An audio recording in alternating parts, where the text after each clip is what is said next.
എൻ്റെ പേര് അഞ്ജന. എൻ്റെ വീട് കൊല്ലത്താണ്. ഇതെൻ്റെ ചേച്ചിയുടെ പേര് അഞ്ജലി. ഞാനൊരു അഡ്വക്കേറ്റാണ്. ഞാനിവിടെ ഇതിപ്പോൾ എൻ്റെ 4ാമത്തെ ഉടമ്പടിയാണ് ഞാൻ കൃപാസനത്തിൽ നിന്ന് എടുക്കുന്നത്. എൻ്റെ ആദ്യത്തെ ഉടമ്പടി ഞാൻ എടുക്കുന്നത് 22/2/2025 എൻ്റെ ഒരു കസിൻ പറഞ്ഞിട്ടാണ് ഞാൻ ഇങ്ങനൊരു പള്ളിയുള്ള കാര്യം തന്നെ ആദ്യമായിട്ട് അറിയുന്നത്.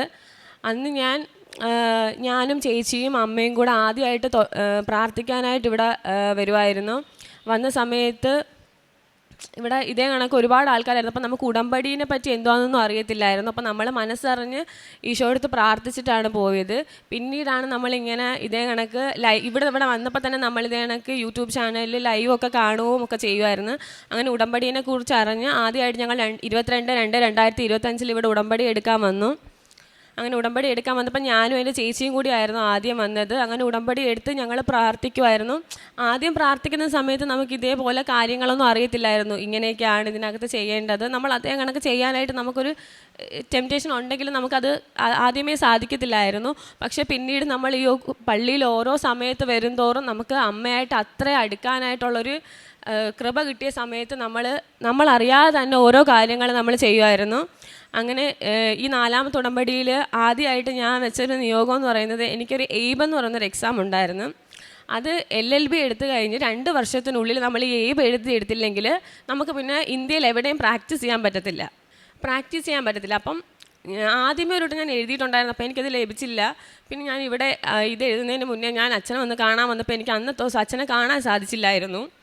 അപ്പോൾ ഇവിടെ പ്രേക്ഷിതയായിട്ടുള്ളൊരു ചേച്ചി ഉണ്ടായിരുന്നു. അപ്പോൾ ആ ചേച്ചി എൻ്റെ അടുത്ത് പറഞ്ഞു, മോള് പഠിച്ചിട്ട് നല്ല കണക്ക് എക്സാം എഴുതാനായിട്ട് ഹോൾ ടിക്കറ്റ് കിട്ടുമ്പോൾ അച്ഛൻ്റെ അടുത്ത് വന്ന് പ്രാർത്ഥിക്കണം. അപ്പം മോൾക്ക് അച്ഛനെ കാണാൻ പറ്റും, അച്ഛൻ മോൾക്ക് വേണ്ടി പ്രാർത്ഥിക്കുമെന്ന്. അങ്ങനെ ഞാൻ 2ാമത്തെ ദിവസം വന്നപ്പോൾ എനിക്ക് അച്ഛനെ കാണാൻ പറ്റി. അങ്ങനെ അച്ഛൻ്റെ അടുത്ത് ഞാൻ പ്രാർത്ഥിച്ചു. അച്ഛൻ്റെ അടുത്ത് കാര്യങ്ങൾ പറഞ്ഞു. എനിക്ക് വേണ്ടി അച്ഛൻ പ്രാർത്ഥിച്ചു. അങ്ങനെ ഞാൻ എക്സാമിന് പോകാൻ നേരത്ത് എൻ്റെ കാശ് രൂപവും ഉപ്പും കൊണ്ടായിരുന്നു ഞാൻ പോയത്. അപ്പോൾ ഞാൻ അവിടെ പോയി എനിക്ക് ഭയങ്കര കോൺഫിഡൻസ് ആയിരുന്നു എല്ലാം എഴുതാൻ പറ്റുമെന്ന്. പക്ഷേ എക്സാമിൻ്റെ ക്വസ്റ്റ്യൻ പേപ്പർ കിട്ടിയപ്പോഴത്തേക്കും ആദ്യം എഴുതിയതിനെക്കാട്ടി ഭയങ്കര പാടായിരുന്നു ഈ എക്സാം.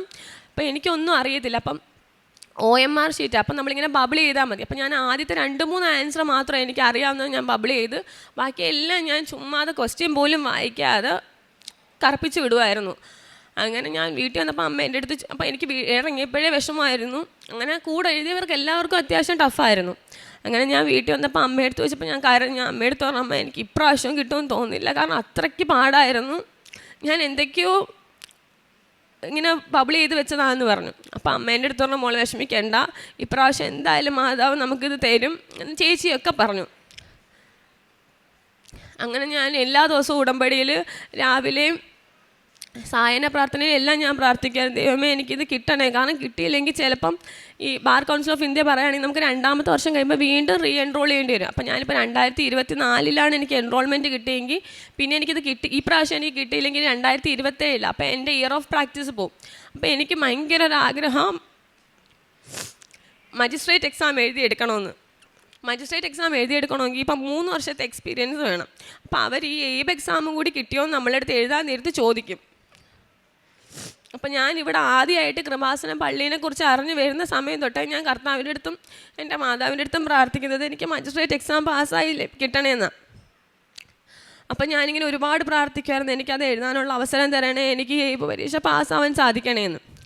അങ്ങനെ എനിക്ക് ഇതിനകത്തൊരു ആൻസർ കീ ഉണ്ട്. ആ ആൻസർ കീ വരുമ്പോൾ നമുക്കറിയാം നമ്മൾ എഴുതിയ ഉത്തരം ശരിയാണോ അല്ലയോ എന്ന്.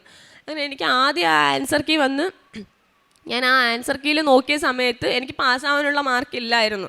അപ്പോൾ അത് ഞാനിവിടെ കൃപാസനത്തിൽ വന്ന് പിന്നെ കൃപാസനത്തിൽ നിന്ന് പോകാൻ നേരത്താണ് ആ ആൻസർ കീ നോക്കുന്നത്. അപ്പോൾ നോക്കിയപ്പോൾ എനിക്ക് ജയിക്കാനുള്ള മാർക്കില്ല. അപ്പോഴും ഞാനിങ്ങനെ കരഞ്ഞ് പ്രാർത്ഥിച്ചു. പക്ഷേ മാതാവ് എനിക്ക് തരത്തില്ലെന്നോ അല്ലെങ്കിൽ വീണ്ടും എനിക്കിങ്ങനെ ആയെന്നോ ഒന്നുമില്ലായിരുന്നു. അപ്പോഴും എൻ്റെ ചേച്ചിയും അമ്മയൊക്കെ പറയായിരുന്നു, ഇല്ല ഇനിയും ഉണ്ടല്ലോ ഫൈനൽ ആൻസർ കീ വരാൻ, അപ്പോൾ എന്തായാലും കിട്ടും, നീ പേടിക്കണ്ടെന്നൊക്കെ. അപ്പം ഞാൻ വീണ്ടും പ്രതീക്ഷ കൈവിടാതെ രാവിലെയും രാത്രിയും പോകുന്നിടത്തൊക്കെ പ്രാർത്ഥിക്കുമായിരുന്നു. അങ്ങനെ ഇതിൻ്റെ ഫൈനൽ ആൻസർ കീ വന്നപ്പം എനിക്ക് എഴുതിയ മാർക്കിനെയും കാട്ടി 1 മാർക്ക് കൂടി കുറഞ്ഞു. അപ്പം എനിക്ക് ഉറപ്പായി പാസ്സാവാൻ സാധിക്കത്തില്ലെന്ന്. അങ്ങനെ ഞാൻ പിന്നെയും എന്നിട്ടും പറഞ്ഞ് എന്തെങ്കിലും ഒരു കടാക്ഷം തരാതിരിക്കത്തില്ല, കട്ട് ഓഫോ അങ്ങനെ എന്തെങ്കിലും വന്ന് എന്തായാലും എനിക്ക് പാസ്സാവാൻ സാധിക്കുമെന്ന്. അങ്ങനെ ഞാൻ വീണ്ടും മാതാവിനെയും ഈശോനെയും എൻ്റെ വീടിനടുത്തുള്ള പള്ളികളിലും ഞങ്ങൾ എല്ലാ ദിവസവും ചൊവ്വാഴ്ചകളിൽ പോകുന്ന ഒരു അന്തോണി സുണ്യാളുണ്ട്, അവിടെയൊക്കെ ഞങ്ങൾ പ്രാർത്ഥിക്കുമായിരുന്നു. അങ്ങനെ റിസൾട്ട് വരാനായിട്ട് 14 തൊട്ട് 18 വരെയുള്ള ഏതെങ്കിലും ദിവസം വരുമെന്നായിരുന്നു. അപ്പോൾ എനിക്ക് 14-ാം തീയതി ആയിരുന്നു, ജൂലൈ 14-ാം തീയതി ആയിരുന്നു ഉടമ്പടി, 3ാമത്തെ ഉടമ്പടി കഴിയുന്നത്. അപ്പോൾ എനിക്ക് വരാനുള്ള അവസരമില്ലായിരുന്നു ഈ ദിവസങ്ങളിലൊന്നും. അങ്ങനെ ഞാനും ചേച്ചിയും കൂടെ ജൂലൈ 18-ാം തീയതി ഇവിടെ ഉടമ്പടി എടുക്കാൻ വന്നു. അങ്ങനെ രാവിലെ ഉടമ്പടി എടുക്കാൻ വന്നു. ഇവിടെ അച്ഛൻ്റെ ധ്യാനമൊക്കെ കേട്ട് പ്രാർത്ഥിച്ച് ഞങ്ങൾ തിരിച്ചു പോകാൻ നേരത്ത് ഞാൻ ചേച്ചിയെടുത്ത് പറയുമ്പോൾ ചേച്ചി പറയും കുഴപ്പമില്ല, എന്തെങ്കിലും ഒരു ഭാഗ്യം അല്ലെങ്കിൽ അത്ഭുതം മാതാവ് കാണിച്ചു തരും എന്ന് പറഞ്ഞ് ഞങ്ങൾ പോയി വീട്ടിലെത്തി കുറേ കഴിഞ്ഞപ്പോഴത്തേക്കും റിസൾട്ട് വന്നെന്നും പറഞ്ഞ് ഒരു ഫ്രണ്ട് പറഞ്ഞ്. അപ്പോഴും ഞാൻ മാതാവിൻ്റെ അടുത്ത് പ്രാർത്ഥിക്കുന്നത്, ദൈവമേ എനിക്ക് എൻ്റെ അമ്മ മാതാവിനിത് എനിക്ക് തരണമെന്നുണ്ടെങ്കിൽ എനിക്ക് തരണേ എന്നായിരുന്നു. അങ്ങനെ ഞാൻ പ്രാർത്ഥിച്ചു. അങ്ങനെ റിസൾട്ട് നോക്കുന്നതിന് മുന്നേ ഞാൻ തൈലം നെറ്റിയിലിട്ട് പ്രാർത്ഥിച്ചു, ദൈവമേ എനിക്കിത് കിട്ടണേ എന്ന്.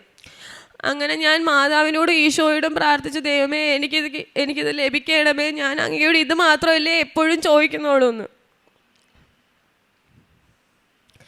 അങ്ങനെ ഞാൻ നോക്കാൻ നേരത്ത് ആദ്യമേ സൈറ്റ് സർവർ കിട്ടുന്നില്ല, അത് നെറ്റ്വർക്ക് ബിസി എന്നായിരുന്നു കാണിക്കുന്നത്.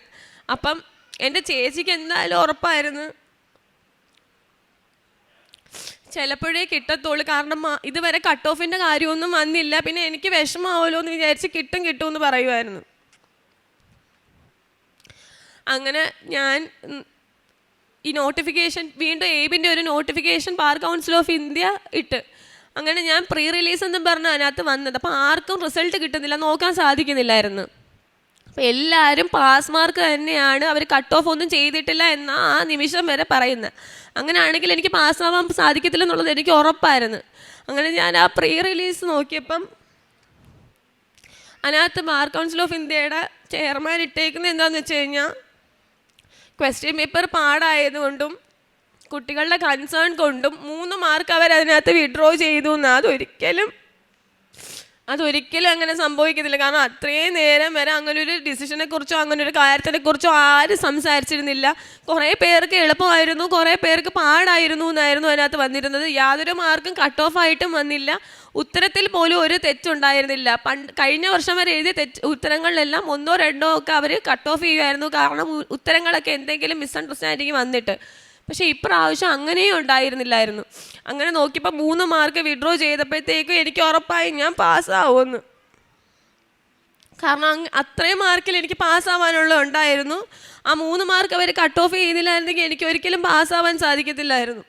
അപ്പം ഞാൻ ചേച്ചിയെടുത്ത് പറഞ്ഞു. അപ്പോൾ എനിക്ക് എൻ്റെ റിസൾട്ട് നോക്കുന്നതിന് മുന്നേ ഉറപ്പായി ഞാൻ പാസ്സായി എന്ന്. എന്നിട്ട് അത് രാത്രി മുഴുവൻ 12 മണി വരെ നോക്കി. എന്നിട്ട് പക്ഷേ നെറ്റ്വർക്ക് ബിസി എന്ന് പറഞ്ഞ് കാണിച്ചില്ല. അങ്ങനെ പിറ്റേ ദിവസം രാവിലെ ഞാനും ചേച്ചിയും കൂടെ 5:30 എണീറ്റ് രാവിലത്തെ പ്രാർത്ഥനയും കഴിഞ്ഞ് ഞാനും ചേച്ചിയും സൈറ്റിൽ നോക്കിയപ്പോഴത്തേക്കും സൈറ്റ് വന്ന്. അങ്ങനെ ഞാൻ എൻ്റെ ഹോൾ ടിക്കറ്റ് നമ്പരും പാസ്വേഡും അടിച്ച് നോക്കിയപ്പോഴത്തേക്കും റിസൾട്ട് പാസ് എന്നാണ് കാണിച്ചത്. ശരിക്കും അമ്മ മാതാവിൻ്റെ ഈശോയുടെയും കരുണയില്ലായിരുന്നെങ്കിൽ എനിക്ക് ഒരിക്കലും അത് പാസ്സാവാൻ സാധിക്കത്തില്ലായിരുന്നു. കാരണം അതുവരെയും അവർ ഒരു രീതിയിലും ഒരു അഡ്ജസ്റ്റ്മെൻറ്റ് നടത്താൻ റെഡി ആയിരുന്നില്ല. പക്ഷേ അന്നത്തെ തലേ ദിവസം ഞാൻ ഇവിടുന്ന് ഉടമ്പടി എടുത്ത് വീട്ടിൽ പോയി നോക്കിയപ്പോഴാണ് ആ ഒരു 2 മിനിറ്റിനിടയ്ക്കാണ് കാണിച്ചത് പ്രീ റിലീസിനകത്ത് 3 മാർക്ക് കുറച്ചു എന്നുള്ളത്. ഞാൻ എല്ലാ ദിവസവും ഞാൻ എക്സാം എഴുതിയപ്പോൾ തൊട്ട് ഞാൻ ഉടമ്പടിക്ക് വന്ന് ആ റിസൾട്ട് വരുന്നവരെ ഞാൻ മാതാവിനോട് പ്രാർത്ഥിക്കുമായിരുന്നു, ദൈവമേ എനിക്ക് ഈ എക്സാം എഴുതാൻ സാധിക്കണേ, ഇല്ലെങ്കിൽ 2026 ഈ 2026 എനിക്ക് എക്സാം ഇല്ല, പിന്നെ 2027 എഴുതാൻ പറ്റത്തുള്ളായിരുന്നു. അപ്പോൾ എനിക്ക് എന്തായാലും 2 വർഷം കഴിഞ്ഞ് അടുത്ത 3ാമത്തെ വർഷം തുടങ്ങുക. അപ്പോൾ എനിക്ക് ഈ 2024 എൻറോൾമെൻറ്റ് വെച്ച് യാതൊരു ഫലവും ഇല്ല. പിന്നെ 2027 വെച്ചാൽ പിന്നെ എനിക്ക് മജിസ്ട്രേറ്റ് എക്സാം എന്ന് പറയുന്നത് പിന്നെ ഒരുപാട് ദൂരമായിരുന്നു. എനിക്ക് എൻ്റെ അമ്മ മാതാവ് എൻ്റെ ഈശോ വഴി നേടുത്തുന്ന അനുഗ്രഹം തന്നെയാണ് ഞാൻ ഇപ്പോഴും വിശ്വസിക്കുന്നത്. ഞാൻ എൻ്റെ കൂടെയുള്ള എല്ലാ കൂട്ടുകാരോടും അത് തന്നെയാണ് പറഞ്ഞത്. ഞാൻ എൻ്റെ കൂട്ടുകാരോടെല്ലാം പറയുമായിരുന്നു, മാതാവിനെ വിശ്വസിച്ചാൽ ഒരിക്കലും കൈ വിടത്തില്ല എന്ന്. ഞാൻ എൻ്റെ അടുത്തൊരു സുഹൃത്തിനും ഇപ്പം എക്സാമിൻ്റെ റിസൾട്ട് വരാൻ കാത്തിരിക്കുക. അപ്പം ഞാൻ അവരോടും പറഞ്ഞ് എന്താണെന്ന് വെച്ച് കഴിഞ്ഞാൽ, റിസൾട്ട് വരുമ്പോൾ നീ പാസ്സാവും, ഒരിക്കലും അമ്മ മാതാവിനെ കൈവിടത്തില്ല എന്ന് തന്നെയാണ്. ഞാൻ ഈ പ്രേക്ഷിത പ്രവർത്തനം ചെയ്യാൻ നേരത്തെ ഇത് എനിക്ക് പത്രം കൊടുക്കുന്ന കാര്യങ്ങളൊക്കെ ഞാനിങ്ങനെ വീഡിയോസൊക്കെ വഴി കേട്ടിട്ടുണ്ടായിരുന്നു. ഓരോരുത്തർ പറയുന്നത് വാങ്ങിക്കില്ല അങ്ങനെയൊക്കെ. അപ്പം ഞാനും വിചാരിക്കുമായിരുന്നു നമ്മൾ കൊടുക്കുന്ന സമയത്ത് അവർ വാങ്ങിച്ചില്ലെങ്കിൽ എന്ത് ചെയ്യുമെന്ന്. പക്ഷെ നമ്മളത് കൊടുക്കാൻ നേരത്ത് നമ്മളുടെ അടുത്ത് അവരത് വേണ്ട എന്ന് പറഞ്ഞാൽ പോലും നമുക്കൊരു സങ്കടവും തോന്നത്തില്ല. നമ്മളപ്പോൾ വിചാരിക്കും ഓക്കെ, നമ്മളപ്പോൾ അവർക്ക് വേണ്ടി പ്രാർത്ഥിച്ചിട്ട് വീണ്ടും അടുത്ത ആൾക്കാർക്ക് നമുക്ക് പത്രം കൊടുക്കാനുള്ള ഒരു ധൈര്യം നമുക്ക് ഈശോ തരും. പിന്നെ ഞങ്ങൾ ചെയ്യുന്ന ഞാനും എൻ്റെ ചേച്ചിയും ഞങ്ങൾക്ക് രണ്ടുപേർക്കും അവധിയുള്ള ദിവസങ്ങളിൽ ഞങ്ങൾ വീട്ടിൽ ഫുഡ് ഉണ്ടാക്കി ഈ വഴിയോരത്ത് ഫുഡ് കഴിക്കാതിരിക്കുന്ന ആളുകൾക്കും പള്ളികളുടെ ഫ്രണ്ടിലും ബസ് സ്റ്റാൻഡിൻ്റെയൊക്കെ ഫ്രണ്ടിലും ആൾക്കാർ ഫുഡ് കഴിക്കാതിരിക്കുമ്പോൾ അവർക്ക് ഫുഡ് ഉണ്ടാക്കി കൊണ്ട് കൊടുക്കുകയും അവർക്ക് വേണ്ടുന്ന കാര്യങ്ങളും ഒക്കെ ചെയ്യും. ഞങ്ങൾ എല്ലാ ദിവസവും ഞങ്ങളുടെ മാതാവിനെ പ്രാർത്ഥിക്കാതെ കിടക്കാറില്ല. ഞങ്ങൾ എപ്പോഴും വിചാരിക്കും ആ കസിൻ ഞങ്ങളുടെ അടുത്ത് പറയാൻ തന്നെ കാരണം മാതാവിന് ഞങ്ങളുടെ മാതാവ് ഇങ്ങനെ ഒരു സ്ഥലത്തുണ്ട് എന്നറിയണമെന്ന് കൊണ്ടുവന്ന് എൻ്റെ ചേച്ചിക്കും എൻ്റെ വീട്ടിലുള്ളവർക്കും എല്ലാം എൻ്റെ അമ്മ മാതാവ് എന്ന് പറയുന്നത് അത്രയും വിശ്വാസവും അത്ഭുതമാണ്. എനിക്ക് ഈ വിജയം തന്നെ തന്നതും എനിക്ക് ഇനിയുള്ള വഴിയിൽ എന്നെ വഴിയായിട്ട് നിർത്തുന്നതും എൻ്റെ മജിസ്ട്രേറ്റ് എക്സാം എനിക്ക് ഒരു സ്വപ്നമല്ല യാഥാർത്ഥ്യമാണെന്നുള്ളതും എൻ്റെ കർത്താവ് എനിക്ക് കാണിച്ചു തരും. ഈശോയ്ക്കും അമ്മയ്ക്കും നന്ദി പറഞ്ഞുകൊണ്ട് ഞാൻ എൻ്റെ അത്ഭുതങ്ങളെ നിങ്ങളുടെ മുന്നിൽ അറിയിക്കുന്നു. വിലാപങ്ങളുടെ പുസ്തകം 3-ാം അധ്യായം 57-58 തിരുവചനങ്ങൾ. ഞാൻ വിളിച്ചപ്പോൾ അവിടുന്ന് അടുത്തു വന്നു, ഭയപ്പെടേണ്ട എന്ന് അവിടുന്ന് പറഞ്ഞു. കർത്താവെ, അവിടുന്ന് എനിക്ക് വേണ്ടി ന്യായവാദം നടത്തി, അവിടുന്ന് എൻ്റെ ജീവനെ രക്ഷിച്ചു. അഡ്വക്കേറ്റ് അഞ്ജനയുടെ പ്രത്യക്ഷീകരണ സാക്ഷ്യം നാം ശ്രവിച്ചുകൊണ്ടിരിക്കുമ്പോൾ നമുക്ക് മനസ്സിലാകുന്നത് ഇത് not by merit but by grace എന്ന ഉടമ്പടി അടിസ്ഥാനത്തിൽ സമയച്ചുരുക്കത്തിൽ അമ്മ നൽകിയിട്ടുള്ള ഒരു വലിയ അനുഗ്രഹമാണ്. ഒരു മജിസ്ട്രേറ്റ് ആകണമെന്ന ആഗ്രഹത്തോടു കൂടിയാണ് ഈ മകൾ എയ്ബ് പരീക്ഷ എഴുതുവാനായി ഒരുങ്ങുന്നത്. ഓരോ തവണയും അതിനുവേണ്ടി പരിശ്രമിക്കുമ്പോൾ അവസാനമായി ഉള്ള തൻ്റെ ആഗ്രഹത്തിന് വേണ്ടി പരിശുദ്ധ അമ്മയോട് മധ്യസ്ഥം അപേക്ഷിച്ച് പ്രാർത്ഥിക്കുകയാണ്. OMR ഷീറ്റിൽ ഒരു തവണ നമ്മൾ ബബിൾ ചെയ്ത് കഴിഞ്ഞാൽ പിന്നെ ഒന്നും ചെയ്യാനില്ല, പക്ഷേ ഞാൻ തോറ്റുപോകും, എൻ്റെ മെറിറ്റ് ഇപ്പോൾ 0 ആണ് എന്നുള്ള ലെവലിലേക്ക് നമ്മുടെ സ്റ്റാറ്റസ് താഴുമ്പോഴാണ് കൃപ വർക്ക് ചെയ്യുന്നതെന്ന് നമുക്ക് മനസ്സിലാക്കാം. കാരണം ഉടമ്പടിയുടെ കണ്ടൻറ്റും അത് തന്നെയാണ്. എപ്പോഴാണ് നമ്മുടെ മെറിറ്റ് പൂർണ്ണമായും 0 ആകുന്നത്, അവിടെയാണ് ഈശോ ശക്തമായി പ്രവർത്തിക്കാൻ തുടങ്ങുന്നത്. 3 മാർക്ക് എക്സ്ട്രാ എങ്ങനെയാണ് ലഭിക്കുന്നത് എന്ന് ഈ മകളിവിടെ ഏറ്റുപറയുകയുണ്ടായി. കാരണം അവിടെ ഒരു ടീച്ചിങ് അല്ലെങ്കിൽ കരിയർ സിസ്റ്റത്തിൽ എങ്ങനെയാണ്, എഡ്യൂക്കേഷൻ സിസ്റ്റത്തിൽ ഒരു പക്ഷേ പേപ്പർ ടഫായാൽ ഇവാലുവേഷൻ ലിബറലാകാം, അല്ലെങ്കിൽ ഇവാലുവേഷൻ ലിബറലായാൽ പേപ്പർ ടഫാവാം. അങ്ങനെയൊക്കെയുള്ള ചില ടിപ്സ് നമുക്കറിയാവുന്നതാണ്. ഇവിടെ ഇത്രയും ഹൈ റിസ്ക്കുള്ള ഒരു എയ്ബ് എന്ന പരീക്ഷയിൽ ഒരു മജിസ്ട്രേറ്റ് ആകാനുള്ള വളരെ യങ് ഏജിൽ തന്നെ ഈശോയോട് ചേർന്ന് നിന്ന് ന്യായം വിധിക്കുന്ന ഒരു വ്യക്തിയാകാനുള്ള ഒരു പരീക്ഷണമാണിത്. അപ്പോൾ ഈശോ എത്രമാത്രം ഈ മകളെ ഒരുക്കി എന്ന് നമുക്ക് മനസ്സിലാക്കാം. പരിശുദ്ധ അമ്മ കൂടെ നടന്നുകൊണ്ടാണ് ഈശോയോട് ചേർന്ന് നിൽക്കാൻ ഈ മകളെ ഇന്ന് അനുഗ്രഹിച്ചിരിക്കുന്നത്. ഇന്ന് ഈ ദിവസങ്ങളിലുള്ള സാക്ഷ്യങ്ങളെല്ലാം തന്നെ യൂത്ത് വളരെയധികം കത്തിക്കയറുന്ന സാക്ഷ്യങ്ങളാണ്. ഒരു ഈശോയോട് ചെയ്യുന്ന പ്രോമിസ് വളരെ ശക്തമാണ്. ഈശോയിനി എനിക്ക് കൈവിടാൻ സാധിക്കുകയില്ല, കാരണം എനിക്ക് 1 മാർക്ക് നൽകിയത് മറ്റുള്ളവർക്കൊന്നും മാർക്കും നൽകാത്തതാണ്. ആ ഒരു സിസ്റ്റം ഉണ്ടാക്കിയത് എനിക്ക് വേണ്ടി മാത്രമാണ്. ഇങ്ങനെ ഒരു സിസ്റ്റം അവിടെ സാധ്യമല്ലായിരുന്നു, പക്ഷേ എനിക്ക് വേണ്ടി അങ്ങനെ ഒരു സിസ്റ്റം ആ സമയത്ത് പരിശുദ്ധ അമ്മയുടെ മധ്യസ്ഥതയിൽ എനിക്കുണ്ടായി. പരിശുദ്ധ അമ്മ സുവിശേഷങ്ങൾ വായിക്കുമ്പോൾ മേരി മാഗ്ദലിൻ്റെ ഒരു സംഭവം നമുക്ക് ഓർമ്മ വരും. കാരണം ഈശോയെ ആരോ എടുത്തുകൊണ്ടുപോയി, ഈശോയുടെ ശരീരം അവിടെ കാണാനില്ല.